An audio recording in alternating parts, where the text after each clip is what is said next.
Let's continue the conversation with Tony Costa as we look at some of the insights from the Reason for God, our offer this month. Tony, particularly maybe over a decade ago when 9/11 happened, we started hearing more and more conversation in the secular culture as related to evil.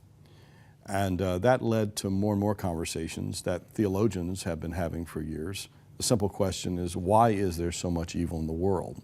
And in our short period of time, if you could help us get some insight into that, I would appreciate it. Why is there so much evil in the world? Well, the question again presupposes, John, that there is a moral category that we call evil.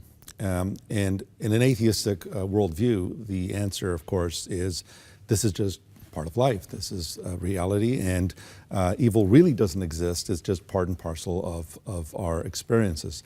Now, the Christian response, the biblical response to the evil in the world is that evil is a result of our rebellion against God. It's a result of our sinful actions towards the Creator and towards one another. And the moment we speak about evil, we immediately are presupposing there's a standard of absolute good by which we can judge evil against. There has to be a standard. There has to be an absolute standard. To say that there's an evil, there has to be a standard that is not evil. Exactly. So when we speak about darkness, we speak about darkness as the absence of light. You cannot understand darkness unless you have some understanding of what light is. And so the problem with evil is, we call it in theology theodicy. It's the problem of how can evil exist if there's a good God, etc. And the response that people have towards evil is usually, it's responded by two ways. Usually there's an intellectual problem against evil, and the second one is an emotional problem. The intellectual problem really is not something that is too difficult to resolve. Atheist philosophers admit that the problem of evil does not mitigate against the idea of God, because evil is compatible with God's existence. God defines what evil is, the opposite of his goodness.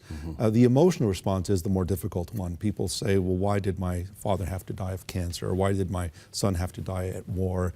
Or why did that soldier in Ottawa have to be gunned down, etc.? Victims of a horrible crime. Exactly. And so there is a lot of evil in the world because there is a lot of rebellion in the world. And if God does not exist, then evil really is utterly meaningless. We cannot judge the acts of Hitler or the killing fields of Cambodia. One wonders how far spread evil, more evil would be or would occur if there was not the restraint of God. Indeed, indeed. By his people or by values, laws, standards. Indeed, if it were not for what we call in theology the common grace of God, his restraining power, the world would turn into Auschwitz. The world would turn into literally hell.